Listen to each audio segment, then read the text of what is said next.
So iCans has been kind of blowing up the scene, especially on social media. Um, to be completely honest, Spearcrest Digital, that's how we grew our brand was through social media. People started to know us, and then we had to prove ourselves. We had to earn, um, we had to earn our respect and our credibility, especially marketing agencies. There's so many sketchy marketing agencies out there. And then over time, we started to do that and integrated with, we would integrate what we did with some of the other software providers. And then I saw Josh start talking about iCans, and I'm like, all right, what's iCans? I got to kind of hold back and see what it's about. And then all of my clients started switching to iCans. I mean, a good majority of them. And then now, we recently partnered with you guys. We're bringing SEO services and Google Business Profile Management services to the table, and it's blowing up. And I can see that it's going to continue to do that with some of the things that you guys have rolled out. So I'm interested, John, you specifically. How did this all come about, man? Like, what kind of prompted you to move into this space and start this thing? Well, admittedly, I was not the one that started the iCans idea. That was by way of two of our bigger investors. Um, but what was obvious in the industry, and I'm certain that Natasha and Josh can attest to this, is that the industry was underserved. It spent many years um, being served by companies that, within their own right, are great, but from a technology perspective, they just weren't quite aligned with a real dumpster needs, the dumpster roll off needs. So when we started building iCans, the idea was let's build a better mousetrap. Let's create a platform that really addresses the needs of those roll off operator owners, investors, if you will. But let's do it from the perspective of we are also owners and operators. So what bothers us? What is our frustrations day in and day out?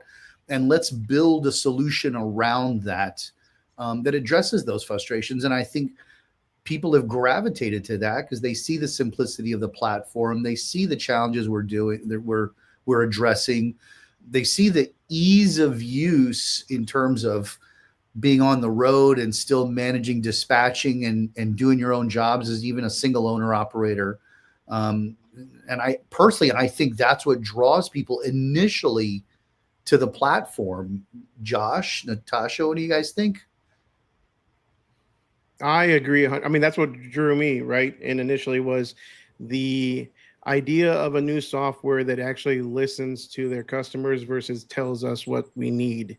And that was huge to me because I wanted to have input as far as what I used in a day to day, not what some corporate guy in an office thinks that I should do on my software or how I should use my software. Um, and you hit the nail on the head when you said the simplicity of it. I think that the whole goal of iCans was that an owner operator can sit behind the wheel like I do almost every single day still, and be able to manage, dispatch, book, charge credit cards all in one app, and just make it super simple. Yeah, yeah. And organically, Ronnie, what's interesting then is when you can start to build the technology. Now, admittedly, we are only 8 months old. We've been building it for about a little over 2 years. But the pathway to addressing everyone's needs is a long pathway. It's a long trajectory of maturity. But what organically we do at iCans that's very different than other companies is that we want to hear from our membership. Now, if you notice, I don't call our customers customers. They are members of a community. They're here to grow with us. They're here to leverage each other's knowledge and gain from that. But organically, we all wholeheartedly believe that it doesn't stop with the technology, but the people that support the company and support our memberships are really what make us uniquely different, right? We pick Mm-hmm. up the calls 24 hours a day. We don't refer you to doing emails or opening a ticket. We want to hear from you firsthand. We'll take your calls. We'll address you. We'll get on the Facebook groups. We have our own support portals that we're checking all the time, but we're here to listen to our membership and understand where their frustrations are, what we can build to get around that, or what we can change organically as a team in order to provide the best service possible in the industry. Yeah. Yeah. I mean, just to be completely honest, that's what I hear. I think that's where you guys kind of shine. And I think it's kind of built into not just the culture that you build internally, but externally as well. Like you were talking about, it's kind of a community feel. And I can see that when I see Josh talking about it, or like when people tag you and stuff. It's not just like, check iCans out. They're an alternative to whatever. It's like, check these guys out. They're really good at support. They actually care about you and your business. And I think there are lessons to be drawn there. So let me back up and give you kind of my background. I came from the junk removal side. So I didn't come on the dumpster rental side. I started my entrepreneurship journey in the junk removal space, which is, a lot of people think they're the same. They're totally different niches, man. I mean, there are similarities in that it's in the waste industry, but the way that you operate those two businesses is vastly different. And my opinion is that you should focus on one or the other, and then maybe eventually, once you get to certain revenue marks, then you can kind of intermingle. But that's another story. But I'm saying all that to say, what I saw most of the time in the junk removal space was almost like predatory software companies, like there might be some big ones, some really big conglomerates that we all know, like household name style softwares. And I don't think they were predatory, but then you'd have newer softwares coming in, and it wasn't like they were kind of trying to do the same thing as the big companies, um, like not having that kind of like friendly family, we actually care about you, but still not offering the same level of service. And then a lot of people were going to them, and it was just turning into a complete disaster. And just to be honest, that's why I'm like always hesitant when I see that. When I see a new software rolling out, I'm always like a little bit apprehensive, because I saw that a lot in the junk space. But I gave it some time, and then I really saw the difference with iCans, and I saw that it wasn't just that you guys were saying you were great. It's that the community was saying that you were great. And so that's what really, I mean, just to be honest, I started to refer you guys, maybe not at the liking of some people in our circle, but that's just the reality of what it was, because I want to refer a good service. Because if I refer a service that is good and has good customer service, it's a reflection on us as well. And I know it's tough to build that culture, to build, and I'm not talking about internally. I'm saying, externally, kind of this network of people that trust you.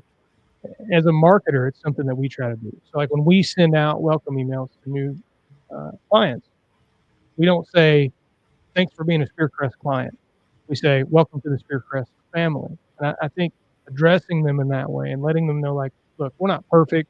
We know we're a marketing agency. We know we're at a disadvantage in kind of where you're at and how you frame marketing agencies, but we really want you to know that we do care about you. One, because what we do is driven behind how we help businesses. Of course, we want to make money, right? That's why businesses exist. But the driving behind our making money is watching our clients grow and change their families. And when I see guys that are clients buy 20 dumpsters, those are the wins, and we share those wins internally. And I think it starts with like building a culture of not just internally with your team, but your clients as well, making you feel like they're part of the family. And I think you guys have done a really good job of that to this point. And so, Josh, I'm curious to know from a hauler's perspective, like, um, and you guys, by the way, let me stop for a second. We can cut out anything that we talk about in here. This is not live, so if there's something said that we don't want to say, just tell me and we'll cut it out. But anyway, from your perspective, Josh, I know you kind of came in early on, because I remember you saying, like, iCans is kind of in beta phase right now. They're testing some things out. Were you actually a part of the development of the software, like during that time? How did that work? So I came in right at the beginning of the year. January 1st is when I literally officially switched over to iCans, like completely. I did complete headfirst into iCans and just completely shut my last one off. And before then, I had talked to Ricardo several times, and there was feedback back and forth. There was a good amount of conversation before that. As far as development, that is, I do not envision things very well. I admit that. Like, I'll get screenshots of what things are supposed to look like, and I'm like, well, what am I looking at? Explain it to me.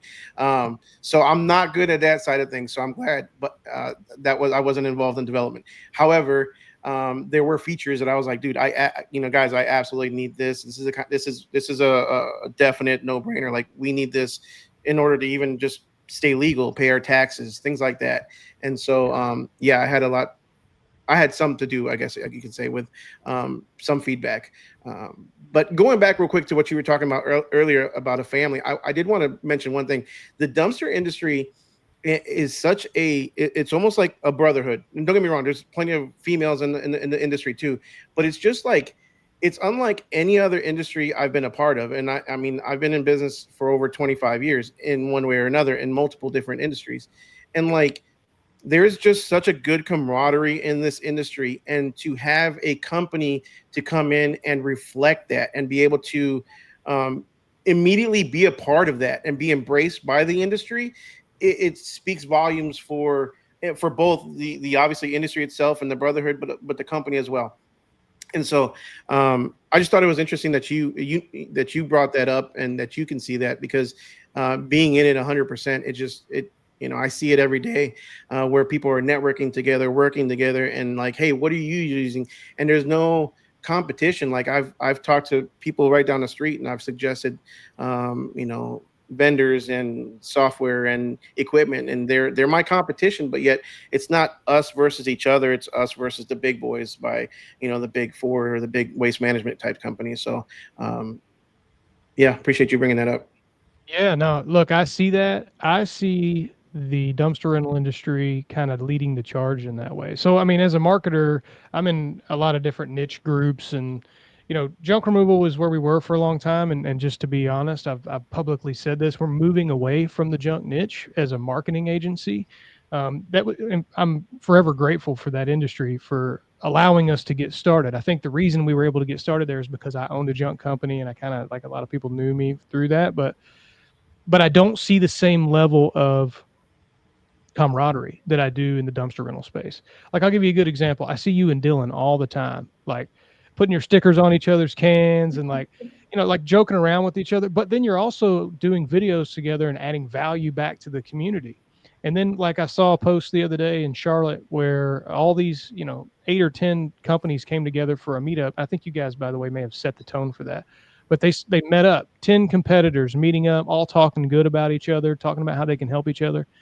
And dude, you don't see that very much. And so I agree to have a new software company come in and kind of not only try to embody it, but then also the community just accept them. And then also, like, I don't know, man, it's this kind of perfect circle with that iCans came, and they really brought the love to the community. And I think it's really the intent behind the software. It's not just, you're not just rolling out the software. It's like, we care about the community. We want the community to do well, because we all do well together. The rising tide lifts all boats kind of a thing. Mm-hmm. But I think it's truly embodying that. And so, yeah, man, it's been cool to watch. It's been cool to watch. And then, Natasha, I know you haven't got a lot of a chance to talk much yet, but I wanted to bring you up too, because when I saw Natasha come on board with iCans, I knew it was game over. Because I knew Natasha, and I'm not going to say any names, but I knew where she was prior to iCans. We had referred some back and forth, because in our world we integrate with a lot of different things. Anyway, and Natasha had always been really good to us. We'd always tried to help her out, and I knew that anytime somebody had a problem with where she was the one getting tagged, because she was always the one that could move the needle. I've tried to get a hold of I saw a post like, I tried to get a hold of 10 people. I couldn't get a hold of anybody. And they would tag Natasha. And then they would, the next comment would be like, all right, Natasha got me squared away. So when I saw her come to iCans, I thought, okay, this is for real. Like, Natasha's not moving there unless they're for real. So you don't have to give me the backstory on like what it was like, where you came from, because I already know. But what's it been like? What's it been like with iCans so far? Oh, it's been phenomenal. Honestly, like I'm here with iCans, not just because of the innovation and the support and everything I saw in the beginning. So sorry. Why every time I talk, I have something wrong with my throat. Crying about it. Quit Um, crying about it. No, but honestly, Josh is like a big reason because he was actually my previous client on dumpster rental systems. And if he made the move, I knew it was worth something. Right. And then on top of that, I would have conversations with my previous software I was with and just kind of heartbroken every day, like, oh, I'm going over to Ricardo. I'm going over to iCans. I'm like, who is this Ricardo guy? Like I didn't even know him. And I heard his name all the time in my headset. I'm like, what is going on here? But, just to give everyone some background, I was with Dumpster Rental Systems for 4 years. I've been taking care of haulers for a long time. My previous boss, Jeremy Throko, absolutely amazing. just called Set me the just tone. now, 5 Oh, minutes that's ago. very cool. It's so weird. Yeah. Set the tone for me to be the best in this space. He is phenomenal. So I am absolutely grateful for him for so many reasons. But he taught me how to be the best for my haulers. And that's exactly what I've carried to iCans as well. And then you're absolutely right. Like I do treat my haulers as community members. They know if they need to reach me, they can tag me, they can text me, they can call me, they can email me.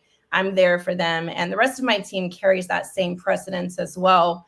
More importantly, my husband is a saint. So he knows my haulers come first. So if there's an issue, he's taking care of my kid, right? And a 1-year-old, now I understand terrible twos. I get it. Okay. So they're a little crazy Freeze at for this me. stage. Ooh. But he is a saint. He will step in and take care of what needs to be done because the moment I say, I need to go ahead and provide support, he's like, I got you. So it's wonderful. I have not just the support from my team, but from my family, and my haulers support us too because they advocate for us constantly. And I'm super grateful to every single one of them. But iCans is a game changer. We are the new kids on the block. We are taking over. And next year we'll be about 10 years ahead of everyone else with AI dispatch, AI brokering. Like it's just getting started. We're only 8 months old, Mhm. and we're moving at a very fast pace. We do updates every 2 weeks to a month or so, depending on how large the feature is. But the point is we're listening. And so when you have more of those established companies that have been doing this for years and years and years, and it's kind of the same, whenever you first signed up with them, that's not the level we want to be at. We don't want to be like anything else out there. Yeah. Right. Not only that, we are a total solution. So website, SEO, operations, and we're not going to stop there. We have other plans as well. So it's pretty phenomenal. And I absolutely am grateful for Ricardo. He did an amazing job with the software because, he mostly built it for his business because he actually was with previous softwares and they just couldn't provide the needs of what he needed. And then not only that, he understood what haulers go through on a daily basis.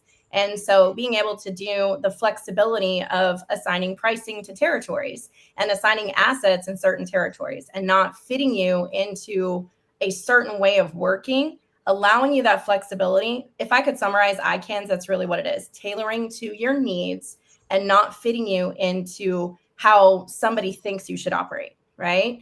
And that's honestly what it's all about. And that's what we're going to continue to do is just listen and execute that and provide our customers a total solution. Yeah, and I tell you what, I think that that's powerful. You said a lot of things that I want to touch on. I'll try not to be too long-winded because I got some questions I want to get I'm to. so long-winded all the But time. no, I mean, look, let's be honest about. Well, you and I, we work in sales, so it's just part of the game. Yeah, We that's have part to of talk a lot. it. But Sorry, John. something you had talked about was being flexible and not just kind of putting an owner in a box and Yep. saying, this is what you get. You get this cookie cutter thing. And if you like it, great. If you don't, who cares? I don't care. I'm after the number. I'm after just you're a number to us. Yep. And that's what I noticed.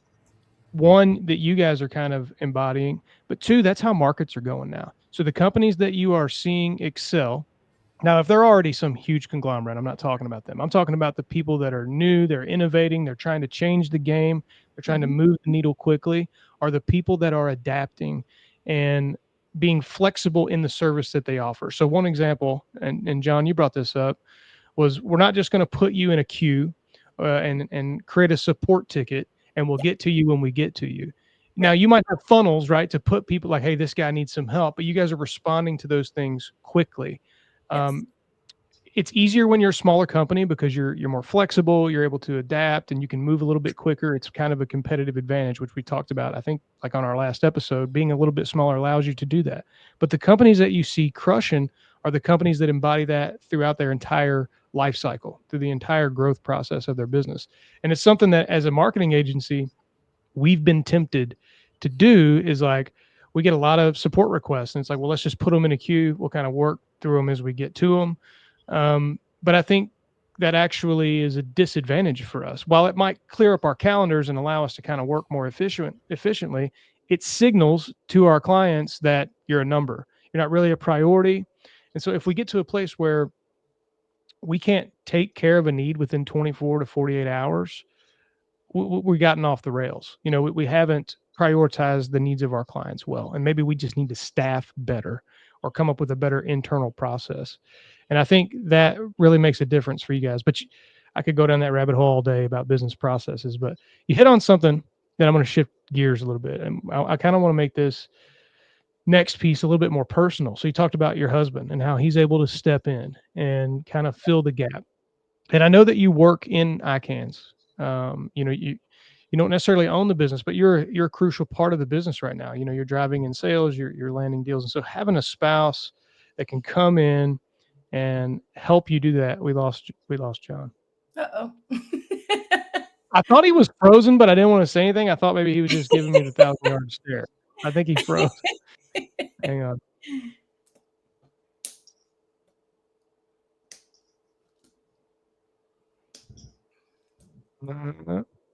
Yeah. He gone. He go. See if he can get back in. Oh, all right. Here he comes, I think. Oh, he keeps dropping. Low disk space is what that means. Hey, John, can you see us? Yeah, I can see it. Yeah, I got emergency services outside my office. So Okay. I keep losing power and network, and there's like 4 fire trucks and 2 or 3 cop cars. Blink twice if you need help. Today. Did Ryan start the fire is the question. Well, I mean, fire I can maneuver around. It's the gas that concerns me. So. Oh yeah. That was the office joke. Unless we digress, apologize. Definitely cut all that out.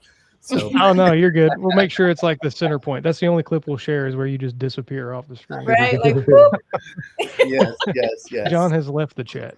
Yeah, I'm no longer interested. So no, I was shifting to like making it a little bit more personal and having a spouse that backs you up. Yeah. And something that I have seen, like a lot of businesses that I've seen fail, and I've been in business now for almost in 2 years will be 10-year mark, total business ownership time frame. And so throughout the last 8 years, I've seen businesses come and go. And a lot of times, not every time, but a lot of times it's just that person by themselves, right? Like they're trying to do it. They don't have really a family behind them. Actually, the people that I see that have families behind them that kind of don't believe in them actually do well. But most of the time, it's people that have good families, that have spouses that are able to flex and help them and understand that, like, you're trying to build a future for the family, right? Yeah. And I think having a spouse and having, I want to talk about faith some, but having like a strong faith and having family that understands what you're trying to do and believes in you is like, there's nothing that can propel you more as a business owner. If you can, and in fact, I always, and you heard this, like a lot of the big people say this, but it's like, if you're going to start a business and your spouse doesn't want anything to do with it or doesn't believe in you, I'm not saying leave your spouse. I'm saying you need to work on your idea. You need to have those talks. You need to get that worked out before you just say, well, I'm going to do it anyway. Yeah. Because what's going to happen is, as a business owner or as someone who is highly involved within the business, there's going to be moments where it's going to require all of you. And if that spouse or whoever's behind you supporting you doesn't believe in you, they're not coming to help you. They're not coming to take the kid when you got to take a phone call. And that will compound over time, and you'll eventually just say it's not worth it. And I've seen that. And so something for me, one, I've got an incredible wife that understands. I put her through the ringer. I worked full time as a business owner from like my first 5 to 6 years in business. I was working full time and running really 2 businesses for a period of time, and that was insanely difficult on her. And I wouldn't have been able to do that without her. But then also my faith is really kind of a foundation for that. And when we started Spearcrest, it was something that I wasn't willing to waver on. Now I'm not St. Peter, okay? Like, I've got a rough past. I'm not trying to come in here like I'm better than anybody. I'm not trying to say that, but my faith has allowed me to get through some things that I'm not sure I would have been able to get through otherwise. And so, John, I know you and I have kind of talked about this behind the scenes as we were talking about, you were learning who Spearcrest was, and we kind of learned that it's important. So what does that look like for you specifically as you were starting businesses? I know this isn't your rodeo. How have you integrated your faith, and how's it gotten you through some of those times as an owner? Yeah. Faith has played a large role in my life, more so as I get older, right?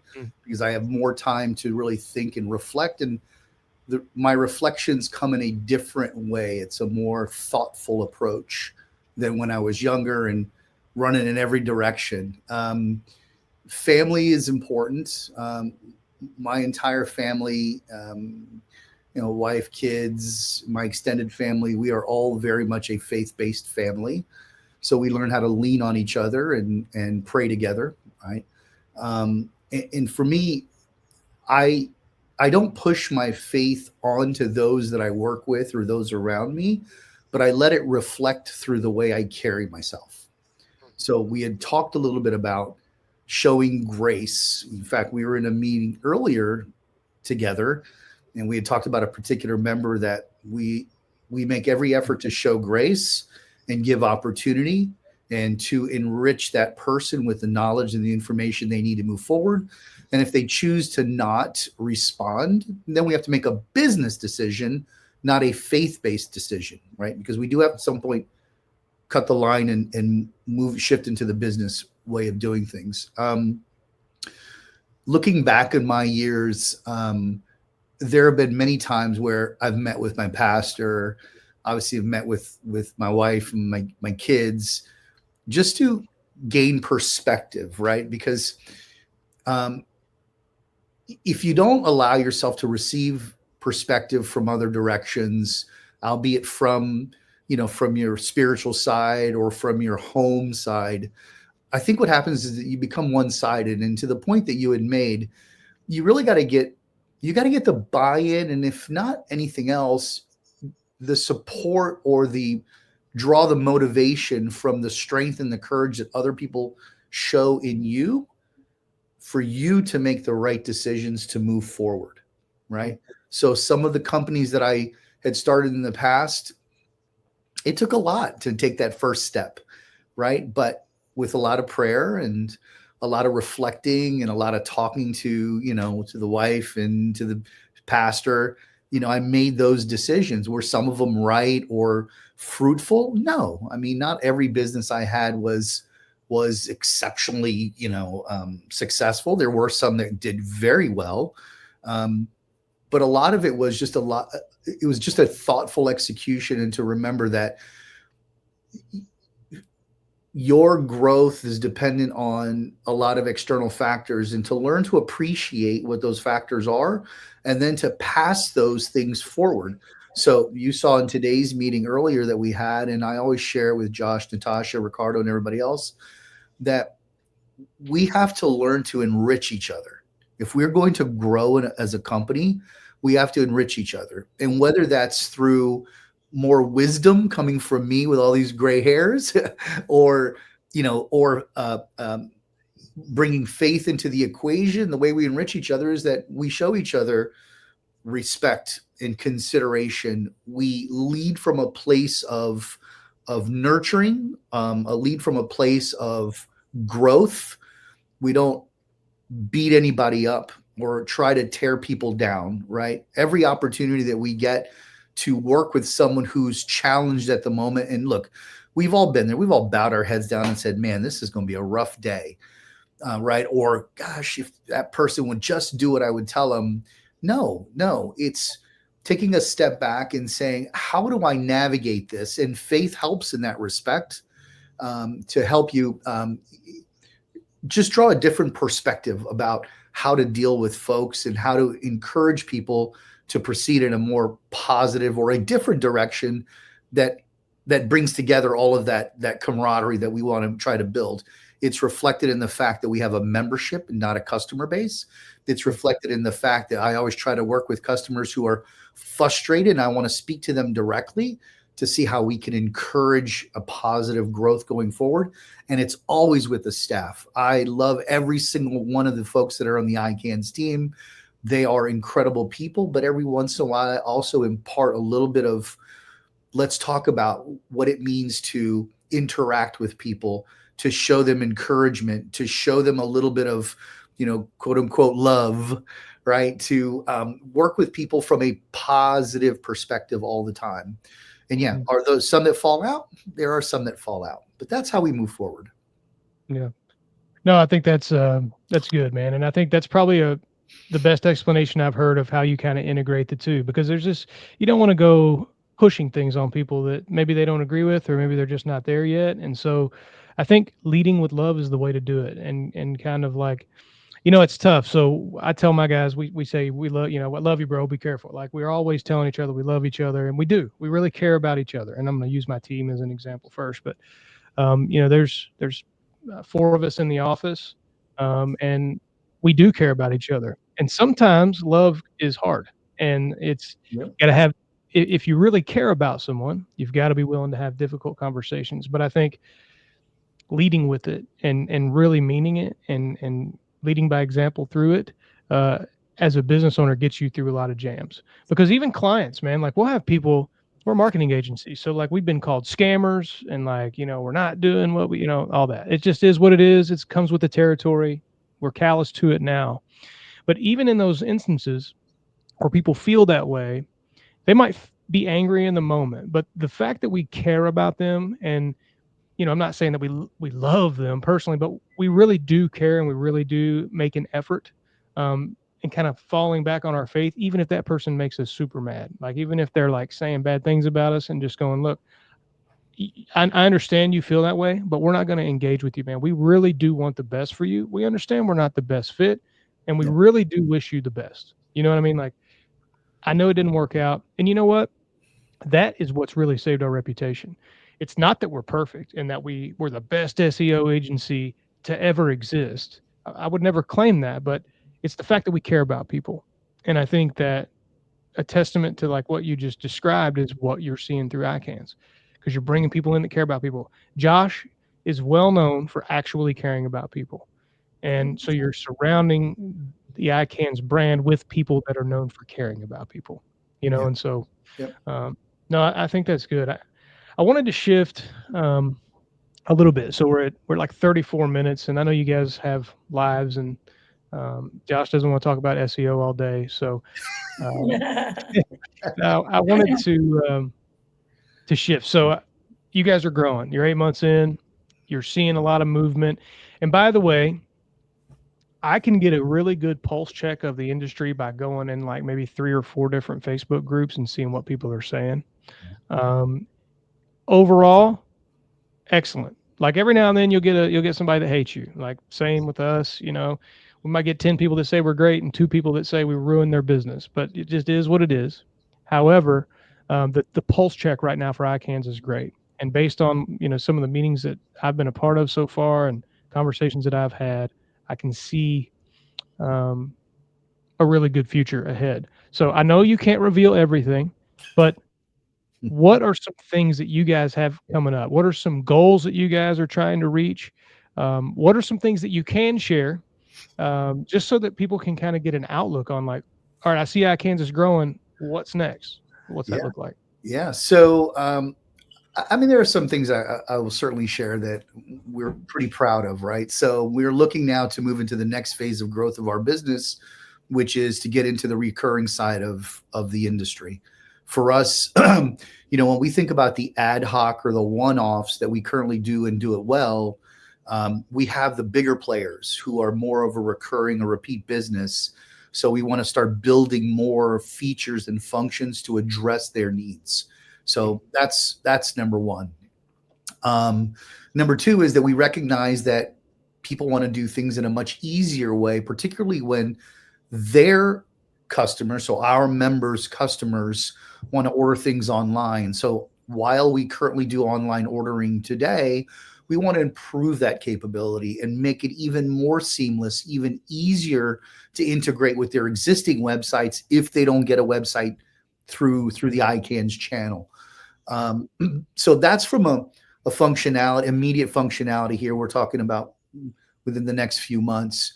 Further down the road, and Natasha alluded to this, and I showed it to Josh, and I think he was pretty excited about it. But, and let me just preface it with this. I come from the technology world. I've been building technology for 30 years now. And much of it has been around AI in the last 15 or so years. I put together a plan. I spent months doing this about what the future of AI looks like in this industry and what we are going to build to address it. And Ronnie, it is truly a game changer. The things that we are talking about, the views and the calculations and the kinds of exposure that we're going to give owner operators are incredibly unique and so far forward looking. It will take years for our competitors to catch up. So we're ultra excited about it. We may make a little announcement here in November, right at Josh's. Like November 6th or 7th? Yeah, maybe a small announcement November 6th or 7th. But really, it's really about what does the horizon look like 2, 3, 4, 5 years from now in the dumpster industry, right? What does that look like when you consider political, geographical issues, like geopolitical issues? You look at sort of the growth of just the industry itself, the kinds of challenges that environmental protection agencies are putting on us. Like when you look at all of the entire gamut of things and build an application or an AI component that addresses all of these things, and I know I'm being vague, but I'm intentionally being vague, it's really a game changer. And it sets us so far forward looking that it'll take years for our competitors to catch up. And we're looking to launch that second quarter of next year. Yeah, that's exciting. That's exciting. Yeah. And, it's interesting. I put a post on my Facebook page the other day that if you're not thinking at least 3 steps ahead in your business, you're already behind. Yeah. And I think, one, as a business owner, you need to be doing that. But 2, you should be working with businesses that are also doing that. Yeah, I agree. Because they're going to help your business stay ahead, that's awesome. I'm excited about November. So we'll be down there as well. We'll actually get to meet. Yeah.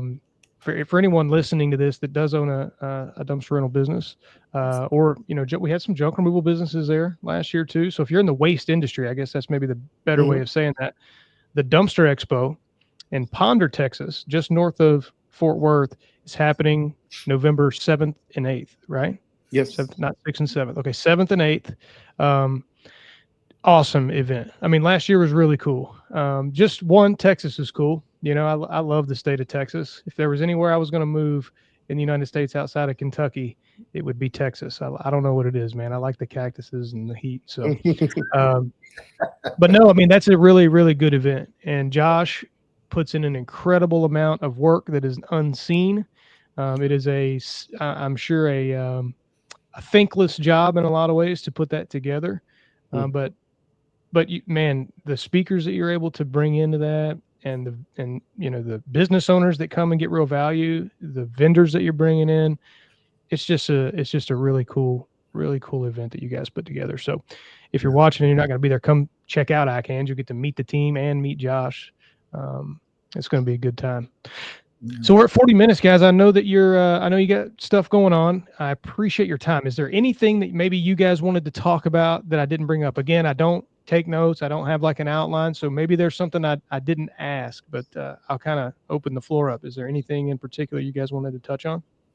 So for me, being a part of the iCans family, I love the fact that John, Ricardo, anybody on the team knows our customers' names, especially in leadership. And that's what it's all about, is removing the barriers and the red tape and everything else that other softwares have, and kind of like your department. It's one of those things like, if I need John to talk to someone, like you mentioned before, he will. If Ricardo needs to get on the line, even if Josh needs to get on the line, we're all about getting it done, executing at the end of the day. So that's what iCans is all about, is just executing what needs to be done. And it is a community, right? We also run focus groups. We want to hear from our community members, not just say it, right? So that's the biggest thing that separates us from everyone else, is that we're doing it with you, right? We're absolutely doing it with you. And that's what makes us different. The support, the innovation, how quickly we're growing as well. And again, the reoccurring space just opens up so many other things. We want to be a total vertical solution for everybody, not just vertically, but also geographically too, right? So we're also in Canada as well. So, and we're not going to stop there. So we're definitely continuing, and we do it with our community members, and we all care. That's the biggest thing, is having a. Oh no, we lost you, Natasha. Do you notice she's on a roll too, man? She was firing. You notice you always freeze at the worst time when you look at her photo. She's back. She's back. Am I She's back. Okay. Yeah. I didn't know. You froze So at a bad I'm gonna blame time. it on Colombia. So, anyways, Yeah. maybe there's a storm coming. Yeah, I do want to point out, I just want to build on one thing, Natasha. Thank you very much for reminding me. Yeah, we are in Canada, right? We do operate in Canada. Full Google API mapping, full auto address completion. It literally is the same platform, just pulling in the appropriate geographical capabilities that we need for that country. But we operate full swing in Canada. But I just want to share one other thing too, besides just the technology that makes us uniquely different, is we look at this as a global business. So, our next stop is, we're looking at Latin America, right? Our stops after that, we're looking at UK, Australia, New Zealand. If you notice, I'm picking English-speaking countries just as a start, right? So it's less translation I got to do for other countries. But the idea here is that, why do we have to be so myopic that only the United States works for us? Why can't we be a bigger force on a grander scale in terms of the world itself? So that's how I envision things. If I were to keep in this bubble and keep us in this bubble, we'll grow. Yeah, of course we will. But will we ever really grow to our full maximum potential? No, we won't. Yeah. So it's exciting. And that's what we're always pursuing, is what is the next big thing for us as we grow from baby 8 months old to, 8 years down the road. And, we're in 50 countries, and, we've got an incredible monthly recurring revenue. So that's where I want us to be. Yeah. So I'm glad Natasha didn't mention me when she was talking about people remembering other people's names, because I only have 3 kids and I don't even remember my own kids' names. I'm glad. So hopefully nobody takes offense that I forget their names, but I remember faces and I remember conversations. But as far as like things that, when you guys were bringing up faith and family earlier, I didn't get to respond, but I celebrate 23 years marriage on Sunday. I will be celebrating. So family in any industry, in any business, is like paramount for the most part. But if not, like, there's a family in community. And again, it's not like a love hug or whatever. I'm not trying to do a virtual hug with everybody, but my point is, like, even if you don't have your own family, because a lot of guys come from nothing sometimes, and they're just struggling to be a part of something. This is the industry, in my opinion, for a lot of us that are like outcasts, or not really outcasts, just a lot of us that really just need somebody else to, for support. So Yep. I'm beyond stoked, Ronnie, that you're part of the team, because although you and I haven't personally worked together in the past, we've communicated. There's been a level of mutual respect, 100%, and I got to meet you at the last year's show, and I'm excited to see you again this year's show, and yeah, I'm just glad to be here. I'm just along for the ride. Man. Hey, dude, and I'll tell you, like, your family too. You have an awesome family. Like, they were there the whole show last year, like helping you do everything too. So like, they're engaged. They understand what you're about. And man, and you're right. Like, there's a lot of people that don't have that support, and it's tough. But I think what you're doing too, like through your YouTube channel and even through this event, is you're bridging the gap.